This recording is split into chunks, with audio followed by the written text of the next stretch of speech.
আকাশে রক্তের মতো লাল রঙের এক বিশাল ধূমকেতু। মানে কেউ এটাকে বলছে ড্র্যাগনের নিঃশ্বাস, আবার কেউ বা বলছে আসন্ন যুদ্ধের এক অনিবার্য অশনি সংকেত। হ্যাঁ, প্রকৃতির এই শান্ত নিয়মের বুকে যেন একটা দগদগে লাল ক্ষত। একদম। জর্জ আর মার্টিনের এই ক্ল্যাশ অফ কিংসের জগৎটা ঠিক এই ধূমকেতুর মতোই, মানে উত্তপ্ত আর রক্তক্ষয়ী। আজকের এই গভীর বিশ্লেষণে আমাদের মূল মিশনই হল এই ফ্যান্টাসি সাহিত্যকে একটা রুদ্ধশ্বাস, পলিটিক্যাল আর সাইকোলজিক্যাল থ্রিলার হিসেবে এক্সপ্লোর করা। ঠিক বলেছেন। রাজা রবার্ট ব্যারাথিয়ানের মৃত্যুর পর 7 কিংডমস বা সপ্তরাজ্য এখন স্রেফ একটা জ্বলন্ত আগ্নেয়গিরি। হ্যাঁ, যার মুখে কেউ যেন একটা জ্বলন্ত দেশলাই কাঠি ছুঁড়ে মেরেছে। চারিদিকে শুধু ক্ষমতার লোভ আর বাতাসের পরতে পরতে মৃত্যুর গন্ধ। সিংহাসন পাওয়ার এই লড়াইয়ে আসলে কেউ নিরাপদ নয়। রবার্টের মৃত্যু এমন এক ভয়ঙ্কর ক্ষমতার শূন্যতা তৈরি করেছে যা পুরো সাম্রাজ্যকে একটা কি বলে টাইম বমে পরিণত করেছে। সিংহাসনটা তো এখন আক্ষরিক অর্থেই ফাঁকা। আর এই শূন্যতা পূরণ করতে গিয়েই কিন্তু 5টা আলাদা ফ্রন্টে এক নারকীয় যুদ্ধের সূত্রপাত ঘটে। হ্যাঁ, রবার্টের সিংহাসনে বসেছে তার কিশোর ছেলে জফ্রি, কিন্তু জফ্রির পরিচয়ের শেকড়েই লুকিয়ে আছে এক ভয়ঙ্কর অন্ধকার সত্য। মানে জফ্রি আসলে রবার্টের ছেলেই নয়, বাপরে! সে রানী সার্সি এবং তার নিজের যমজ ভাই জেমি ল্যানিস্টারের অজাচার মানে ইনসেস্টের ফসল। হুম। পুরো পরিস্থিতিটা কিন্তু অনেকটা একটা বিশাল, ধরুন একটা $1 ট্রিলিয়ন কর্পোরেট সাম্রাজ্যের মতো। বেশ ইন্টারেস্টিং তুলনা। ধরুন কোম্পানির সিইও হঠাৎ করে মারা গেলেন, আর ঠিক সেই মুহূর্তে বোর্ডের সবাই একে অপরের গলা কাটতে প্রস্তুত। রবার্টের ভাই স্ট্যানিস ব্যারাথিয়ন জফ্রির এই জন্মরহস্য জেনে গেছে। আর সে দাবি করছে কোম্পানির আইন অনুযায়ী হ্যাঁ, বা বৈধ উত্তরাধিকারের ভিত্তিতে সিংহাসন তার প্রাপ্য। অন্যদিকে রবার্টের আর এক ভাই রেনলি ব্যারাথিয়ন, যার আসলে কোনো বৈধ দাবিই নেই, সে বিশাল এক সেনাবাহিনী নিয়ে হাজির। রেনলির যুক্তিটা খুব সোজা, মানে যার গায়ের জোর বেশি সিংহাসন তারই। এর সাথে যুক্ত হচ্ছে আরও গভীর কিছু ক্ষোভ। জফ্রি যখন ক্ষমতার অন্ধমোহে লর্ড এডার্ড স্টার্কের মাথা কেটে নিল, উত্তরের মানুষেরা তো ক্ষোভে ফেটে পড়ে। একদম, এডার্ডের ছেলে রব স্টার্ক তার বাবার হত্যার প্রতিশোধ নিতে বিদ্রোহ করে। সে শুধু প্রতিশোধই চায় না, সে চায় 7 কিংডমস থেকে সম্পূর্ণ আলাদা হয়ে কিং ইন দ্য নর্থ হিসেবে স্বাধীনভাবে বাঁচতে। আবার এই বিশৃঙ্খলার সুযোগে ব্যালন গ্রেজয় নামের আর এক পুরনো শত্রু নিজেকে রাজা ঘোষণা করে লুটতরাজ শুরু করেছে। হ্যাঁ, আর এসব কিছুর বাইরে একেবারে সমুদ্রের ওপারে বসে আছে ড্র্যাগন মাতা ড্যানেরিস টারগ্যারিয়ান। তার বিশ্বাস এই সিংহাসন তার পরিবারের কাছ থেকে চুরি করা হয়েছিল। এই দাবিগুলোর দিকে তাকালে একটা জিনিস কিন্তু খুব স্পষ্ট হয়ে ওঠে। এরা সবাই নিজেদের জায়গায় দাঁড়িয়ে ন্যায় বিচারের কথা বলছে, কিন্তু একটু তলিয়ে দেখলে বোঝা যায় এই দাবিগুলোর পিছনে ন্যায় বিচারের চেয়ে ক্ষমতার অন্ধ মোহটাই আসলে বেশি কাজ করছে। তাই তো স্ট্যানিস বলছে আইনের কথা, রব বলছে প্রতিশোধের কথা, ড্যানেরিস বলছে হারানো অধিকারের কথা। কিন্তু দিন শেষে এই সংঘাতগুলোতে কেউই পুরোপুরি ঠিক বা পুরোপুরি ভুল নয়। এখানে সবচেয়ে চমকপ্রদ বিষয় হল ব্যক্তিগত উচ্চাকাঙ্ক্ষা আর অহংকারকে ন্যায় বিচারের মোড়কে সাজিয়ে তারা পুরো রাজ্যটাকে একটা মরণ খেলায় নামিয়ে দিয়েছে। শুধু বংশগত অধিকার নয়, প্রতিশোধের আগুনই এখানে আসল জ্বালানি। আর সিংহাসনের এই মরণ খেলার সবচেয়ে অন্ধকার আর মনস্তাত্ত্বিক দিকটা ফুটে ওঠে ড্র্যাগনস্টোন দুর্গে। ড্র্যাগনস্টোনের পরিবেশটাই কেমন যেন দম বন্ধ করা, চারদিকে পাথরের গার্গয়েল আর সারাক্ষণ সমুদ্রের গর্জন। একটা গা ছমছমে পরিবেশ। ঠিক তাই। আর এই অন্ধকার পরিবেশে হঠাৎ করেই আগমন ঘটে লাল পরিহিতা এক জাদুকরী, মেলিসান্দ্রে। বাপরে, এই চরিত্রটা রীতিমতো ভয়ঙ্কর। হ্যাঁ, মেলিসান্দ্রে কোনো সাধারণ জাদুকরী নয়। সে স্ট্যানিসের স্ত্রী লেডি সেলিসের মগজ পুরোপুরি ধোলাই করে ফেলে। লর্ড অফ লাইট বা আলোর দেবতার প্রতি এক অন্ধ, ধর্মান্ধ বিশ্বাসের জন্ম দেয় সে। আর ঠিক এখানেই বিষয়টা সবচেয়ে রোমাঞ্চকর হয়ে ওঠে। এই উন্মাদনাটা যে কতটা ভয়ঙ্কর হতে পারে সেটা বৃদ্ধ মাইস্টার ক্রাসেনের চোখ দিয়ে দেখলে আক্ষরিক অর্থেই গায়ে কাঁটা দেয়। একদম। ক্রাসেন তো সারা জীবন যুক্তি, বিজ্ঞান আর চিকিৎসা নিয়ে পড়াশোনা করেছেন। হ্যাঁ, তিনি স্ট্যানিসকে নিজের ছেলের মতো বড় করেছেন, কিন্তু তিনি দেখছেন এই জাদুকরী নারী কিভাবে স্ট্যানিসকে ম্যানিপুলেট করে তার নিজের ভাই রেনলিকে হত্যার দিকে ঠেলে দিচ্ছে।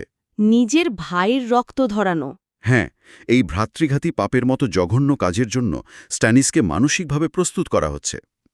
ড্র্যাগনস্টোনের এই অংশটা একদম একটা নিখুঁত সাইকোলজিক্যাল থ্রিলার। একদিকে রাজকুমারী শিরিনের দুঃস্বপ্ন, যেখানে সে দেখছে পাথরগুলো জীবন্ত হয়ে উঠছে, ড্র্যাগনগুলো তাকে খেতে আসছে। অন্যদিকে রাজপ্রাসাদের বোকা ভার প্যাচফেসের গান। প্যাচফেস তো একসময় সাগরের তলায় ডুবে গিয়ে পাগল হয়ে ফিরেছিল। ওর গানগুলো শুনলেই কেমন যেন ভয় লাগে। ওদের ভয়ঙ্কর সব হত্যাকাণ্ডের পূর্বাভাস লুকিয়ে আছে। আর ক্র্যাসেন বুঝতে পারেন যুক্তি দিয়ে এই ধর্মান্ধতাকে আর ঠেকানো যাবে না। ঠিক। আর ঠিক এই বিন্দুতেই ক্র্যাসেন একটা মুড়িয়া সিদ্ধান্ত নেন। একজন দুর্বল বয়স্ক মানুষ, যার ঠিকমতো হাঁটারও শক্তি নেই, তিনি ঠিক করেন জাদুকরী মেলিসান্ড্রেকে তিনি নিজ হাতে শেষ করবেন। একটা সুইসাইড মিশনের মতো আর কি। একদম তাই। তিনি তার হাতার ভেতর স্ট্র্যাঙ্গুলার নামক অত্যন্ত বিষাক্ত এক ক্রিস্টাল লুকিয়ে রাখেন। ভোজসভায় সবার সামনে তিনি মেলিসান্ড্রেকে এক পাত্র থেকে ওয়াইন পানের প্রস্তাব দেন, যে পাত্রে তিনি নিজেই বিষ মিশিয়েছেন। ক্র্যাসেন জানেন তিনিও মারা যাবেন, কিন্তু রাজাকে বাঁচানোর জন্য তিনি আত্মহুতি দিতে প্রস্তুত। কিন্তু ফলাফলটা কি দাঁড়ালো? ফলাফলটা পুরনো পৃথিবীর সমস্ত যুক্তির ভিত নাড়িয়ে দেয়। যদি আমরা বিষয়টাকে একটু বড় পরিসরে দেখি, মেলিসান্ড্রে হাসি মুখে সেই বিষাক্ত ওয়াইন পান করে। হ্যাঁ, সে দিব্যি বেঁচে থাকে। অবিশ্বাস্য একটা দৃশ্য। আর ক্র্যাসেন, যিনি সারা জীবন বিজ্ঞান আর লজিক নিয়ে কাটালেন, তিনি নিজের পাতা ফাঁদেই শ্বাসরুদ্ধ হয়ে ফ্লোরে লুটিয়ে পড়েন। এই মৃত্যুটা শুধু একজন বৃদ্ধের মৃত্যু নয়। তাহলে এটা কিসের প্রতীক? এটি প্রমাণ করে দেয় যে সেভেন কিংডমসের পুরনো নিয়ম, বিজ্ঞান আর যুক্তির দিন শেষ হয়ে আসছে।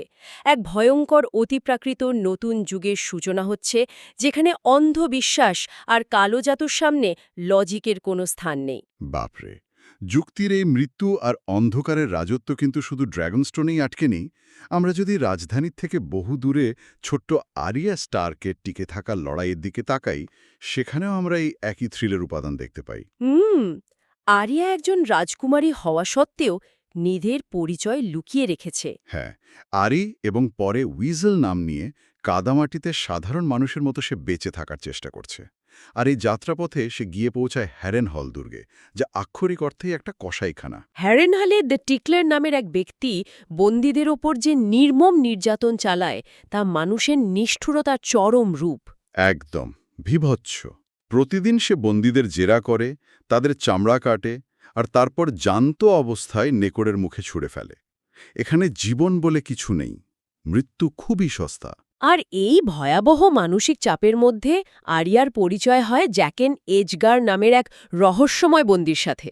আরিয়া একটা অগ্নিকাণ্ডের সময় জ্যাকেন এবং আরও দুজনকে খাঁচায় পুড়ে মরার হাত থেকে বাঁচিয়েছিল। হ্যাঁ, আর এই ঘটনার পর জ্যাকেন আরিয়াকে এমন একটা প্রস্তাব দেয়, যা পুরো সমীকরণটাই পাল্টে দেয়। জ্যাকেন বলে, আগুনের কাছ থেকে 3টে জীবন চুরি করা হয়েছে, তাই মৃত্যুর দেবতাকে 3টে জীবন ফিরিয়ে দিতে হবে। আরিয়ার বাঁচিয়ে দেওয়া 3টে জীবনের বদলে জ্যাকেন তাকে যে কোনো 3জনকে হত্যার সুযোগ দেয়। শুধু নাম বলতে হবে। হ্যাঁ, আরিয়া শুধু নাম বলবে আর সেই মানুষটা মারা যাবে। এটা যেন শত্রুপক্ষের একদম ভেতরে আটকে পড়া একজন আন্ডারকভার স্পাইর হাতে হঠাৎ করেই একটা অতিপ্রাকৃত স্নাইপার রাইফেল তুলে দেওয়ার মতো। দারুণ একটা উপমা দিয়েছেন। জ্যাকেন তো কোনো সাধারণ গুপ্তঘাতক নয়, সে ফেসলেস মেন বা চেহারা বদলাতে পারা এক ভয়ঙ্কর জাদুকরী দলের সদস্য। হ্যাঁ, আরিয়ার নির্দেশনায় সে হ্যারেনহলের ভেতরে নীরবে প্রহরীদের হত্যা করে, কিন্তু এর পেছনে একটা গভীর মনস্তাত্ত্বিক মূল্য চোকাতে হয় আরিয়াকে। এই বয়সে এমন একটা ক্ষমতা হাতে পাওয়ার পর আরিয়া দেখছে মৃত্যু কত সহজে ঘটানো যায়। জ্যাকেন যাওয়ার আগে নিজের চেহারা পুরোপুরি পাল্টে ফেলে আরিয়াকে একটা লোহার কয়েন দিয়ে যায় আর শেখায় ভালার মোরঘুলিস, যার অর্থ সব মানুষকেই মরতে হবে। এই ভ্যালার মোরঘুলিস কিন্তু আরিয়ার জন্য শুধু একটা জাদুকরী মন্ত্র নয়, এটা তার ট্রমা বা মানসিক আঘাতের সাথে মোকাবেলা করার একটা উপায় হয়ে দাঁড়ায়। কিভাবে? চারপাশের এত মৃত্যু, এত নিষ্ঠুরতা দেখে সে বুঝতে শেখে যে মৃত্যুই একমাত্র ধ্রুবক। এই দর্শনটা তাকে ধীরে ধীরে একজন শিশু থেকে একটা ঠান্ডা মাথার খুনিতে পরিণত করছে। টিকে থাকার জন্য তাকে তার ভেতরের শিশুসুলভ মানবিকতাকে চিরতরে মেরে ফেলতে হচ্ছে। সত্যি খুব করুণ একটা পরিণতি। শারীরিক টিকে থাকার এই লড়াইয়ের পাশাপাশি রাজধানী কিংস ল্যান্ডিংয়ের ভেতরে চলছে এক অন্যরকম মানসিক যুদ্ধ। সেখানে যুদ্ধটা তলোয়ারের চেয়ে মস্তিষ্কের বেশি। একদম ঠিক। শারীরিক যুদ্ধের চেয়েও এখানে মানসিক যুদ্ধটা বেশি ভয়ানক। টিরিয়ন ল্যানিসডের হ্যান্ড অফ দ্য কিং হিসেবে শহরে এসে বুঝতে পারে কিংস ল্যান্ডিং হচ্ছে এমন একটা সাপের গর্ত যেখানে কেউ কারোর বন্ধু নয়। সে জেন্স লাইন্টের মতো বিশ্বাসঘাতকদের ক্ষমতাচ্যুত করে। টিরিয়নের মূল লক্ষ্য হল তার প্রেমিকা শেকে বাঁচিয়ে রাখা এবং নিজের বোন সার্সেয়ের পাতা রাজনৈতিক ফাঁদগুলো থেকে বেঁচে ফেরা। কিংস ল্যান্ডিংয়ে টিকে থাকার প্রধান শর্তই হল একটা নিখুঁত মুখোশ পরে থাকা। সানসা স্টার্কের অবস্থাটা ভাবলে শিউরে উঠতে হয়। হ্যাঁ, সে বন্দী অবস্থায় রাজা জফরির চরম শারীরিক ও মানসিক নির্যাতন সহ্য করছে। কিন্তু সে জানে সে যদি তার সত্যিকারের অনুভূতি, তার ঘৃণা বা ভয় প্রকাশ করে ফেলে তবে তার মৃত্যু নিশ্চিত। তাই তাকে সারাক্ষণ জফরির প্রতি এক মিথ্যে আনুগত্যের অভিনয় করে যেতে হচ্ছে। স্যানসা এবং টিরিয়ন উভয়েই নিজেদের আসল রূপ ও দুর্বলতাগুলো লুকিয়ে রেখে বেঁচে থাকার এক নারকীয় খেলায় অবতীর্ণ হয়েছে। আর এই মানসিক চাপের চরম পরীক্ষা আসে ব্ল্যাক ওয়াটার যুদ্ধের সময়। স্ট্যানিসের নৌবহর যখন কিংস ল্যান্ডিং আক্রমণ করে তখন নদীর বুকে ব্যবহার করা হয় ওয়াইল্ড ফায়ার বা বন্য আগুন।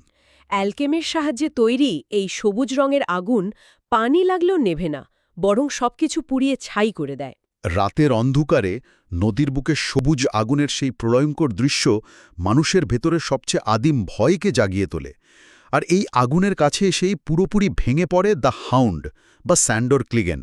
হাউন্ড হচ্ছে এই গল্পের সবচেয়ে ভয়ঙ্কর বিশালদেহী এক যোদ্ধা, যাকে কেউ কখনো ভয় পেতে দেখেনি। কিন্তু ছোটবেলায় তার নিজের ভাই তার মুখ জ্বলন্ত আগুনে চেপে ধরেছিল বলে আগুনের প্রতি তার এক গভীর ট্রমা বা পিটিএসডি কাজ করে। যুদ্ধক্ষেত্রের সেই সবুজ নরক তার মানসিক ভারসাম্য পুরোপুরি নষ্ট করে দেয়। সে সোজা যুদ্ধক্ষেত্র থেকে পালিয়ে যায়। আর পালিয়ে সে কোথায় যায়? মাতাল অবস্থায় সোজা চলে যায় স্যানসার ঘরে। এই দৃশ্যটা পুরো বইয়ের অন্যতম সেরা মনস্তাত্ত্বিক থ্রিলার মুহূর্ত। একদম। হাউন্ড স্যানসার গলায় ধারালো ছুরি ধরে সে এক অদ্ভুত ভঙ্গিতে কাপা গলায় স্যানসার কাছে একটা গান গাওয়ার দাবি করে।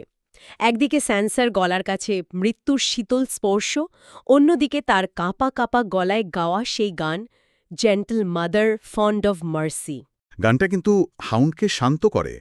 চরম আতঙ্কের মধ্যেও স্যানসার এই গান হাউন্ডের ভেতরের সেই পুড়ে যাওয়া লুকিয়ে থাকা মানবিকতাকে ছুঁয়ে যায়। হ্যাঁ, গান শেষ হবার পর হাউন্ড কোনো কথা না বলে নীরবে ঘর থেকে বেরিয়ে যায়। তাহলে এই সব কিছুর মানে কি দাঁড়াচ্ছে? এই পুরো ঘটনাটা প্রমাণ করে যে কিংস ল্যান্ডিংয়ের এই মৃত্যুপুরীতে বর্ম বা তলোয়ারের চেয়েও বড় অস্ত্র হল নিজের আসল রূপ লুকিয়ে রাখতে পারার ক্ষমতা। মুখোশ খসে পড়লেই সেখানে বিপদ। উত্তরের পরিস্থিতি কিন্তু আরও মর্মান্তিক। কিংস ল্যান্ডিংয়ে তাও শত্রুলা চেনা, কিন্তু উইন্টারফেলে পরিচিত মানুষেরাই সবচেয়ে বড় শত্রুতে পরিণত হয়। থিয়ন গ্রেজয়, যে কিনা স্টার্কদের সাথেই বড় হয়েছে, সে সুযোগ পেয়ে উইন্টারফেল দখল করে বসে। থিয়ন সারাজীবন স্টার্কদের কাছে জিম্মি হিসেবে ছিল, যদিও তারা তাকে ভালোবেসেই বড় করেছিল। কিন্তু নিজের বাবা এবং আয়রনবর্নদের কাছে স্বীকৃতি পাওয়ার এক তীব্র হীনমন্যতা থেকে থিয়ন এই বিশ্বাসঘাতকতা করে। থিয়নের এই পতনটা খুব করুণ আর বীভৎস। সে যখন বুঝতে পারে উইন্টারফেল ধরে রাখা তার পক্ষে সম্ভব নয়, তখন নিজের ক্ষমতা আর তথাকথিত সম্মান টিকিয়ে রাখার এক বিকৃত চেষ্টায় সে দুই নিষ্পাপ কৃষক শিশুকে হত্যা করে। হ্যাঁ, তাদের চামড়া ছাড়িয়ে পোড়া মাথা দুর্গের বাইরে ঝুলিয়ে দেয়, যাতে সবাই ভাবে সে রব স্টার্কের ছোট দুই ভাইকে মেরে ফেলেছে। ভাবা যায়, এই বীভৎস কাজটা থিয়নের নিজের মনস্তত্ত্বকেই পুরোপুরি ধ্বংস করে দেয়। অপরাধ বোধ আর মানসিক বিকার তাকে কুড়ে কুড়ে খায়। দুঃস্বপ্নে সে দেখে শিশুদের মাথাযুক্ত নেকড়ে তার দিকে ধেয়ে আসছে, মৃত মিলারের ছিন্ন ভিন্ন রূপ তাকে তাড়া করছে। আর এই ভয়ের ঘোরেই সে তার জীবনের সবচেয়ে বড় ভুলটা করে। সে রিক বা র্যামসে বোল্টনকে বিশ্বাস করে বসে। থিয়নের এই অন্ধ বিশ্বাসের ফলে তার নিজের পতন তো হয়ই, পুরো উইন্টারফেল আগুনে পুড়ে ছাই হয়ে যায়। হ্যাঁ, এখানে একটা জায়গায় আমার বেশ খটকা লাগে। একটু ভেবে দেখলে বোঝা যায়, জন স্নো এবং থিয়ন গ্রেজয় দুজনেই কিন্তু টিকে থাকার জন্য তাদের পিতার তুল্য বা সবচেয়ে পরিচিত মানুষদের সাথে বিশ্বাসঘাতকতা করেছে। কিভাবে? থিয়ন স্টার্কদের পিঠলে ছুরি মেরেছে, আর একেবারে বরফের দেয়ালের ওপারে জন স্নো তার নিজ দলনেতা কোরিন হাফহ্যান্ডকে হত্যা করেছে। ও হ্যাঁ, কোরিন বুঝতে পেরেছিল যে বন্য মানুষদের বা ওয়াইল্ডিংদের হাতে ধরা পড়ার পর তাদের দুজনেরই বাঁচার কোনো উপায় নেই। তখন সে জনকে নির্দেশ দেয় সবার সামনে তাকে হত্যা করতে, যেন ওয়াইল্ডিংরা জনকে বিশ্বাস করে এবং সে গুপ্তচর হিসেবে তাদের দলে মিশে যেতে পারে। ঠিক। কিন্তু দুজনের কাজই তো হত্যা আর বিশ্বাসঘাতকতা। তাহলে জন স্নো আর থিয়ন গ্রেজয়ের মধ্যে পার্থক্যটা কোথায়? শুধু টিকে থাকার জন্য নিজের আত্মাকে বিক্রি করে দেওয়াটা কি আসলে কোনো জয়? এটি একটি অত্যন্ত গুরুত্বপূর্ণ প্রশ্নের জন্ম দেয়। পার্থক্যটা আসলে তাদের পেছনের উদ্দেশ্যে। দুজনের কাজের ধরনে মিল থাকলেও তাদের সাইকোলজি সম্পূর্ণ বিপরীত। আচ্ছা। থিয়ন কাজ করেছে নিজের অহংকার, বাবার স্বীকৃতি পাওয়ার আশা এবং চরম ইনসিকিউরিটি থেকে। সে চেয়েছে ক্ষমতা আর ভয় দেখাতে। অন্যদিকে জন স্নো কাজ করেছে বৃহত্তর কর্তব্যের খাতিরে। কোরিনকে হত্যা করাটা জনের জন্য কোনো বিজয় ছিল না, এটা ছিল তার জীবনের সবচেয়ে বড় আত্মত্যাগ। সে নিজের সম্মান, নিজের বিবেককে বলি দিয়েছে বৃহত্তর বিপদের তথ্য সংগ্রহ করার জন্য। তার মানে থিয়নের কাজটা তার আত্মাকে ধ্বংস করেছে? আর জনের কাজটা তার আত্মার সবচেয়ে কঠিন পরীক্ষা নিয়েছে। একই রকম কাজ, কিন্তু তাদের পেছনের উদ্দেশ্য পুরো গল্পের সমীকরণটাই বদলে দেয়। চমৎকার বিশ্লেষণ। বিষাক্ত ওয়াইনের গ্লাস থেকে শুরু করে ব্ল্যাক ওয়াটারের সবুজ আগুনের নদী, আরিয়া স্টার্কের খামডা মাথার জাদুকরী চুক্তি, আর বরফের ওপারের এই চরম আত্মত্যাগ, পুরো আলোচনাটা আসলে আমাদের চোখের সামনে একটা আয়না ধরে। ঠিক তাই। অন্ধ ক্ষমতালিপ্সা এবং টিকে থাকার আদিম লড়াই মানুষকে কতটা গভীরে টেনে নামাতে পারে তার এক নিখুঁত চিত্রাবলী হল এই কাহিনী। এখানে কোনো সাদা-কালো চরিত্র নেই। সবাই ধূসর।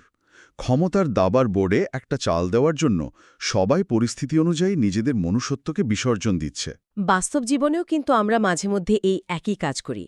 ক্ষমতা, সাফল্য বা প্রমোশনের পেছনে ছুটতে গিয়ে আমরা অনেক সময় নিজেদের নীতি বিসর্জন দিই। ওপরে ওঠার সিঁড়িতে পা রাখার সময় আমরা কি খেয়াল রাখি যে এর জন্য আমাদের কি মূল্য চোকাতে হচ্ছে? শ্রোতাদের জন্য এটি অবশ্যই একটা চিন্তার বিষয়। একদমই তাই। আজকের এই গভীর বিশ্লেষণ শেষ করার আগে একটা নতুন ভাবনার খোরাক দিয়ে যেতে চাই। ড্যানেরিস টারগারিয়ান যখন হাউস অব দ্য আনডাইংয়ে জাদুকরী ভিশন দেখছিল, সেখানে সে ভবিষ্যতের অনেকগুলো ছবি দেখে। ভিশনগুলো তো খুবই রহস্যময় ছিল। হ্যাঁ, তার মধ্যে একটা ছবি ছিল এমন, একজন নীল চোখের রাজা, যার হাতে একটি জ্বলন্ত লাল তলোয়ার, কিন্তু তার কোনো ছায়া নেই। ছায়াহীন এক নীল চোখের রাজা। হ্যাঁ, যখন সেভেন কিংডমসের রাজারা একটি লোহার তৈরি চেয়ারের জন্য নিজেদের মধ্যে রক্তক্ষয়ী থ্রিলার খেলায় মত্ত, সবাই ক্ষমতার লোভে একে অপরের গলা কাটছে, তখন কি আসলের ছায়ার আড়াল থেকে কোনো সত্যিকারের মহাপ্রলয় নিঃশব্দে এগিয়ে আসছে? খুবই ভয়ঙ্কর একটা চিন্তা। এই নীল চোখের রাজা আসলে কে বা কি?